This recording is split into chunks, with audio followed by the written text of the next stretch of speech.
O Via Justiça de hoje é sobre o fim da saída temporária de presos que está em discussão no Congresso Nacional. A Câmara dos Deputados já aprovou o projeto de lei que acaba com os chamados saidões. O projeto está agora no Senado. Nossos convidados, o juiz Francisco de Assis Correia, da Vara de Execuções Penais e de Precatórias Criminais da comarca de Divinópolis, e o advogado Paulo Crozara, mestre em Direito Penal. Doutor Francisco, como que o senhor vê o fim da saída temporária de presos do regime semiaberto? A gente tem assim uma visão assim um pouco assustada no momento, porque o fim da própria lei de execuções penais, quando busca a reinserção gradativa daquele indivíduo que tem a sua liberdade temporariamente suspensa e vai cumprir um apenamento em estabelecimento prisional, dentre a finalidade, o fim teleológico da lei de execução penal é esse ingresso progressivo, esse reingresso à sociedade de forma responsável. E essa saída temporária prevista na lei de execuções penais tem justamente esse intuito de ir liberando pouco a pouco esse indivíduo que ficou um certo tempo privado de sua liberdade. Então, a gente fica pensativo, se houver uma ruptura nessa sistemática, o que seria essa consequência positiva para os fins a que, vamos dizer, o legislador está pretendendo? Fica a dúvida, o questionamento, porque justamente esse é o objetivo da Lei de Execuções Penais, né, nessa modalidade aí, Lei 7.210 de 84, vem funcionando de forma, vamos dizer assim, satisfatória, e uma das, vamos dizer assim, da esperança de quem é recluso momentaneamente é de que um dia obterá a liberdade plena. Okay. E essa liberdade gradativa que ele vai tomando vai servindo como teste para o seu senso de responsabilidade e autodisciplina, que é todo o pilar que vai sustentar a execução penal com êxito. Então isso nos deixa preocupados, porque é um instrumento que a execução penal dispõe de, vamos dizer assim, de recompensa pela avaliação positiva da conduta desse indivíduo que cumpre pena de privação de liberdade. Doutor Paulo, eu queria também a opinião do senhor, colocando que a proposta ao Congresso ela atende a um clamor social.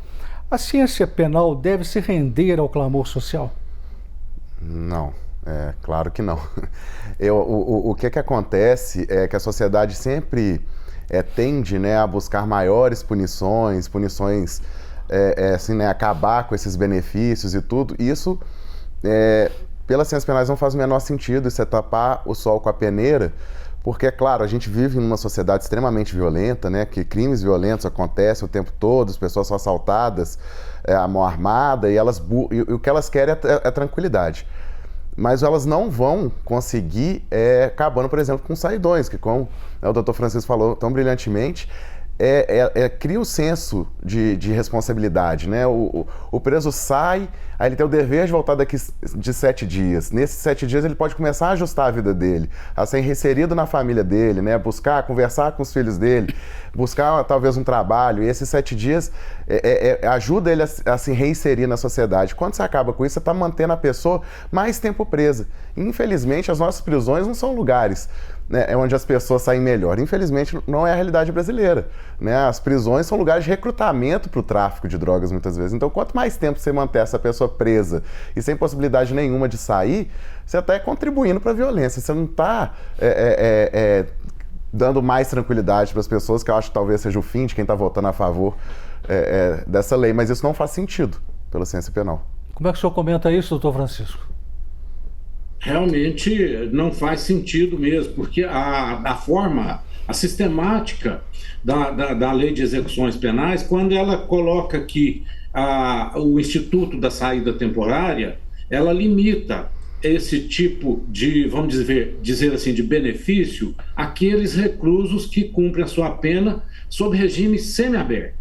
Então, não é qualquer um que vai, vamos dizer assim, obter o chamado saidão, como dizem por aí, né?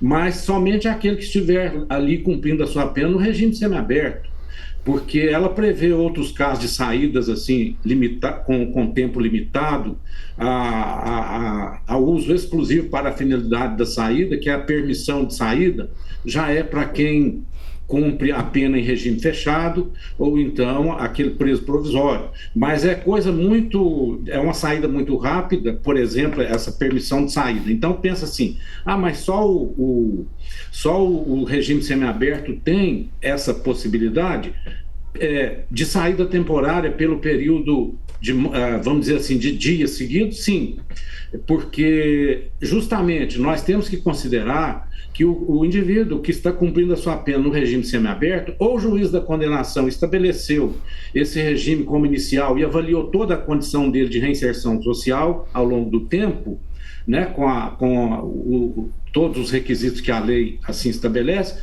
ou então ele já cumpriu uma parte da pena fechado e aí obteve a progressão para o regime semiaberto. Então ele já está ali caminhando na obtenção novamente, no novo resgate da sua liberdade. Então, acho que interromper esse fluxo, esse ciclo que se inicia, assim, dessa forma, como que para conter ou eliminar a criminalidade, é realmente, assim, vamos dizer assim, é uma premissa falsa, né? Entendo como sendo uma premissa falsa.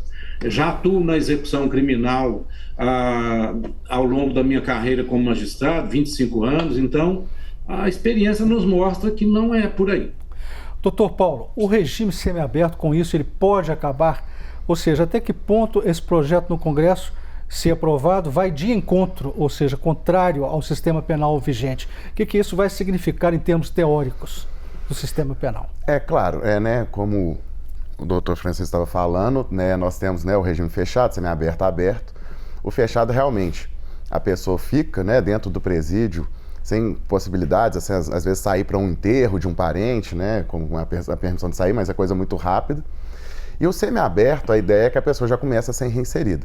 Além dessas saídas temporárias, que é uma grande mudança para o regime fechado, essa permissão de sair por 7 dias do presídio, nós temos também a possibilidade de trabalho, né? Seja dentro, né, empresas que ficam até dentro, né, do presídio, como acontece em Neves, né, tem fábrica de bola, recuperação de orelhão, essas coisas assim, ou empresas associadas, né, que a pessoa pode sair para essa empresa e retornar, e na falta total de vagas pode ser que o juiz até conceda a possibilidade dele trabalhar numa empresa não associada.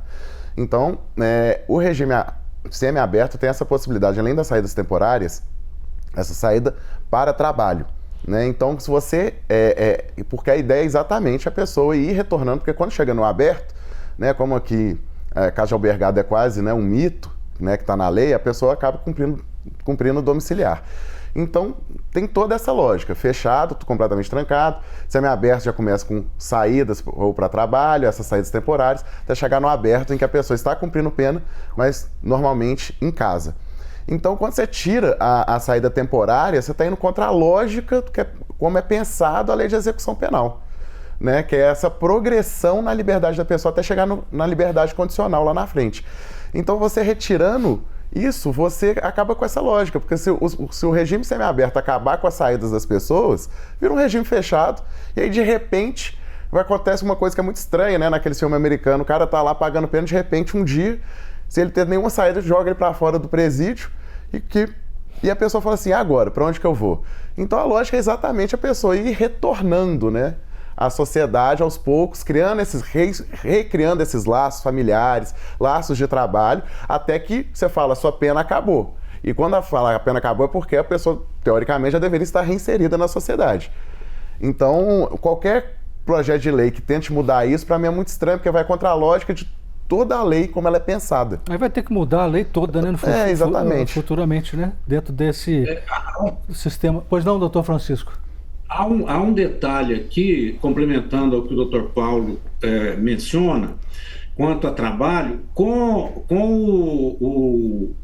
vamos dizer assim, o grande avanço que nós tivemos na execução penal foi a monitoração eletrônica, porque ela é uma monitoração muito rigorosa, ao contrário do que se pensa, e com isso, por exemplo, aqui em Divinópolis, nós, desde 2019, passamos a adotar o chamado cumprimento harmonizado da pena, que diante de uma superlotação carcerária e que comarcas menores, né, que não tem, vamos dizer assim, penitenciárias, é o caso de Divinópolis, nós temos aqui uma comarca de porte médio e não temos penitenciária, temos presídio. E no interior do presídio não há oportunidade de trabalho para todos. Temos sim trabalho interno para os que estão com essa aptidão e possibilidade e avaliação assim de índole, né, para tanto, aí trabalha-se, mas não é o número oferecido de vagas, não atende à demanda. A gente dá prioridade ao trabalho intramuros para o regime fechado. O semiaberto, a gente mantinha convênios com empresas daqui, e aí o recluso saía para o trabalho e retornava. E tinha um alojamento específico onde ele permanecia. Por questão de segurança interna aí do sistema prisional, havia necessidade de que todos aqueles autorizados ao trabalho extramuros, ou seja, o semiaberto, que poderia sair do presídio para trabalhar e retornar ao pernoite, ficasse vamos dizer assim, num alojamento comum, específico, separado das celas. E é o que a gente fazia, mas mesmo assim há muito incidente, e aí então veio a oportunidade da monitoração eletrônica. Adotamos o chamado cumprimento harmonizado da pena, no regime semiaberto, em que se coloca a tornozeleira para o fim específico do trabalho externo. Então, estando ele no semiaberto, ele vai ter o direito de ficar em prisão domiciliar, uma prisão domiciliar sui generis, com a finalidade exclusiva de exercício de trabalho fora do presídio.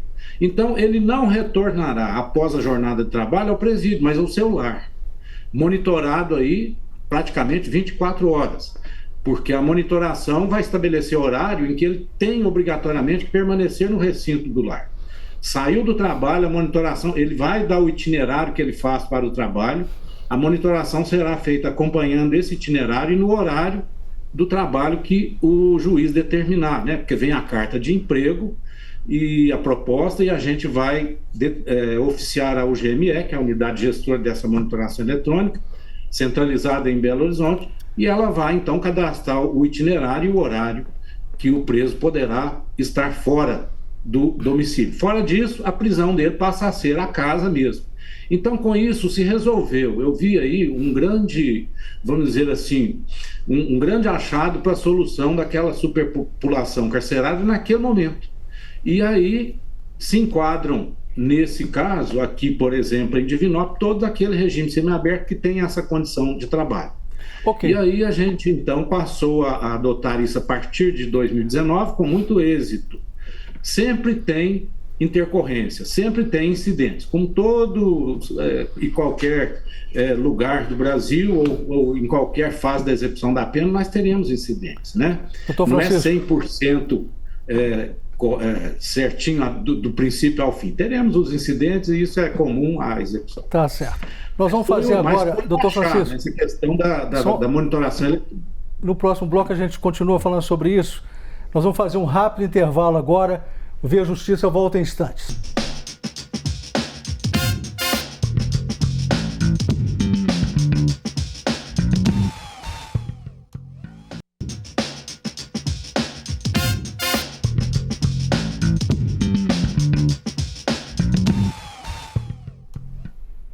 Estamos de volta com Via Justiça, hoje sobre o fim das saídas temporárias de presos, o fim dos chamados saidões, projeto que está em discussão no Congresso Nacional. Participam do programa o juiz Francisco de Assis Correia, titular da Vara de Execuções Penais e de Precatórias Criminais da comarca de Divinópolis, e o advogado Paulo Crozara, mestre em Direito Penal. Doutor Paulo, quais são as restrições à concessão dos saidões, né? Quais os casos em que o benefício não pode ser concedido, não é concedido? Bom, né, tem os requisitos legais, né, o doutor Francisco, né, da Vara de Execuções, talvez possa até, né, falar melhor que eu, mas o requisito é a pessoa, né, o preso tem que estar no semiaberto, tem que ter cumprido pelo menos 1/6 da pena, 1/4 sem incidente, e tem que ter bom comportamento carcerário. Então, são critérios objetivos de tempo, né, e de regime, e o critério subjetivo, se aquela, pelo comportamento carcerário dele, esse preso está apto, né, a ficar 7 dias na rua, né, para voltar. E é claro que o comportamento dele nessa saída, se ele atrasa um dia, se ele aparece um dia depois, isso tudo são consideradas faltas, e o juiz pode reavaliar a qualquer tempo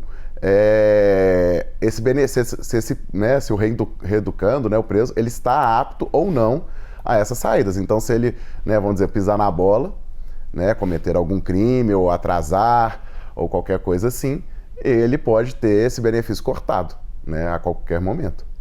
Doutor Francisco, com relação ao juiz nessa decisão, os juízes estão decidindo com maior rigor ou com maior liberalidade? Eu prossigo na pergunta, como que o juiz de execução penal decide esse pedido de saída temporária? Quais as dificuldades do juiz nessa decisão? Como o doutor Paulo disse aí, o critério objetivo é o norte, é o primeiro, vinculado também ao critério subjetivo, que é o comportamento do preso durante todo esse período de cumprimento da pena que ele se encontra. Então, as dificuldades, às vezes, a gente tem quando vê que o indivíduo, e aqui eu estou retomando um rigor maior nesse particular, de analisar o critério subjetivo com um maior rigor. Porque muitas das vezes a gente vê que teve uma falta aí num curto período, de repente atinge o requisito objetivo, e quando vai analisar os antecedentes do carcerário do indivíduo, não é recomendável naquele momento aquele benefício da saída temporária. Então, mas na verdade o que norteia toda a execução penal é o comportamento carcerário. O critério objetivo ele é objetivo, chegou, mas o subjetivo ele dá uma margem maior da gente buscar essa análise e fundamentar, seja para concessão ou então indeferimento momentâneo. Aqui eu tive alguns problemas, que estava assim com uma recidiva já volumada, então passei a dar um peso maior nesse critério subjetivo. Mas é isso, atingiu o tempo que o doutor Paulo disse aí, 1/6 ou 1/4, naquele regime, se for reincidente 1/4, se primário 1/6. Satisfeito o critério objetivo, ele não tem nenhum comportamento que recomenda o contrário, aí sim, então vai ser deferida essa saída temporária. E ela é deferida por 5 vezes, até 5 vezes no ano, né? São períodos máximos de 7 dias. Hoje estabelece a lei um interstício entre uma oportunidade de saída e outra de pelo menos 40 dias, para isso se distribuir ao longo do ano, e o indivíduo saber aproveitar essas oportunidades, talvez em épocas já programadas com a família, porque o objetivo é esse, que o Dr. Paulo mesmo disse, a liberdade será restituída pouco a pouco, né? Vamos testando o senso de responsabilidade e autodisciplina desse indivíduo, através desse critério também do benefício da saída temporária. Então, são assim análises que a gente faz individualmente, não é aquela questão que se decide em massa. Aqui, pelo menos, eu tenho essa oportunidade, o critério de analisar caso a caso. Doutor Paulo, sobre os saidões, há casos que a imprensa divulga, né? Sai na época do Natal, vai lá e comete um crime de novo. Essa estatística, o que diz a estatística? Olha, eu não tenho acesso assim a dados, né? Eu posso falar de casos concretos que eu lido, né? Todos os dias, talvez o doutor Francisco com maior volume, né? Por ser o juiz de execuções lá de Divinópolis, posso falar melhor. O que eu sei é que a porcentagem de presos que não voltam ou cometem faltas é insignificante não, mas é muito pequena a ponto de você pensar em revogar esses saidões. Acho que um detalhe interessante que tem que ser feito uma diferença é porque aqui em Minas, pelo menos, não sei, né, o doutor Francisco pode falar como que é em Divinópolis, que essas saídas, elas são programadas muitas vezes de preso para preso. Né? Igual ele falou, pode ser definido até 5. Então, às vezes, faz um calendário pro preso ali no presídio. Ó, você vai sair 7 dias aqui, 7 dias ali e tal. Por exemplo, esses saidões é muito comum no estado de São Paulo, que lá tocou até com um cliente preso lá, e lá o departamento, né, a Secretaria de Segurança Pública faz um calendário geral. A pessoa assim, você entra, o juiz defere a saída temporária, você entra dentro desse calendário. Aí faz esses saidões que assim, todo mundo sai no Natal, todo mundo sai no Dia das Mães. O que aqui, pelo menos, aqui nas comarcas, aqui da região metropolitana, faz um calendário individual para cada preso. Então, assim, todo dia tem preso saindo e entrando. Não é aquele negócio, sai todo mundo, volta todo mundo.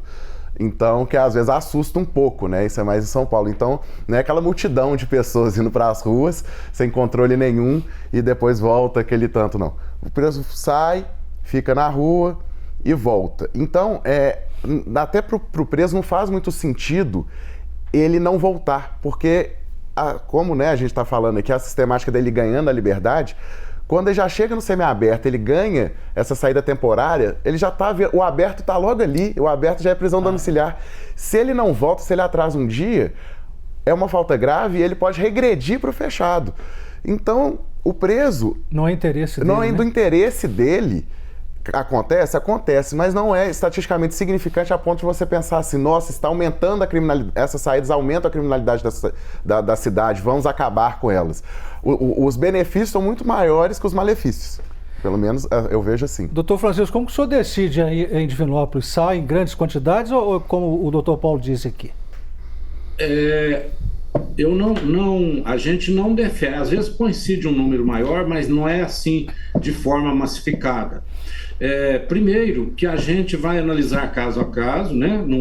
Eu não homologo o calendário assim específico para o presídio liberar segundo as datas que eles apresentam, mas segundo as datas pretendidas pelo próprio preso. Então, às vezes, eu homologo o calendário do preso individualmente durante o período que ele quer naquele ano. Mas é um ou outro que faz o calendário prévio. Geralmente, eles aproveitam alguma oportunidade familiar, algum evento familiar, né? E aqui eu tenho a cautela, sempre tive a cautela, de não liberar em época de grandes eventos, de eventos de repercussão. Exemplo, tem a exposição, a Divina Expo, festa de repercussão nacional aqui em Divinópolis. Nessa época é proibido. Carnaval, esses festejos em que a gente vê o uso de bebida alcoólica e coisas do gênero, então eu não defiro saída temporária para esses períodos, porque a finalidade da lei de execução penal não é para o preso sair a festejar, é para ele se reintegrar gradativamente à sociedade, ao seio familiar, então tem que ter essa finalidade. Ela se atém mais ao vínculo dele com a família ou a algum trabalho que ele já começa a desempenhar, assim, totalmente desvinculado do presídio, ainda que nesses dias, ou buscar algum refazimento da vida social dele nesses períodos. E aí, então, a gente se sente muito tranquilo para não permitir nesses períodos vulneráveis. Então, todo o pessoal aqui que cumpre pena em Divinópolis já sabe, não adianta pedir em época de carnaval, em época de exposição agropecuária, ou aqui se promovem muitas festas de repercussão no município, então, e região. Então quer dizer que o juiz tem que estar com critério. O juiz tem que estar atento à movimentação social da comarca, né? Para poder a gente está sempre atento. Estamos chegando ao final do programa, vamos partir para as considerações finais. Doutor Paulo, o que faltou dizer? Não, o que faltou dizer é que eu realmente espero que o projeto, me parece, né, que o projeto original no Senado restringia uma vez ao ano e a Câmara votou por acabar, né, com as saídas temporárias e agora voltou ao Senado. O que eu espero é que com essa mudança, né, que nós vamos ter na composição, de fato, afete essa votação para que não passe esse projeto de lei, né? Eu acho que seria um passo atrás que estaríamos dando na execução penal no Brasil, que se passar que não seja promulgada essa lei. Realmente eu acho que seria a gente estaria voltando para trás e não indo para frente. Então, o que eu espero, assim, a consideração final que eu faço é essa, que esse projeto não se torne lei de fato. Ok. O senhor agora, doutor Francisco, suas considerações finais, rapidamente. Sim, eu também penso, isso é opinião minha, como magistrado de execução penal, que esse projeto realmente tenha a sua devida avaliação e a consequência social, sobretudo no meio prisional, porque será ele é hoje uma válvula de escape, é uma forma de se administrar bem a execução penal com essa reinserção gradativa do indivíduo. E para haver essa ruptura imediata, o sistema prisional teria que oferecer condições lá dentro dessa reeducação. E a gente sabe que não oferece. O doutor Paulo mesmo tem conhecimento disso, como mestre aí no direito penal, e a gente aqui atuando na execução penal sabe que é falho, que não tem. O Estado não oferece a condição da reeducação do indivíduo lá dentro do presídio, conforme prevê a lei, porque isso já é previsto na lei, bastaria cumprir. Então, se suprimir essa, vamos dizer assim, essa forma de reinserção, teríamos que pensar na consequência imediata disso lá dentro do presídio e depois o indivíduo pegando a liberdade, alcançando a liberdade assim, abruptamente. Então, como que seria isso, né? Acredito que não será uma boa consequência. E acreditamos também que o legislador realmente discuta, pense, meça as consequências antes de tornar isso uma realidade para a administração prisional. Doutor Francisco, muito obrigado ao senhor. Doutor Paulo, muito obrigado ao senhor pelas participações. O Via Justiça de hoje termina aqui.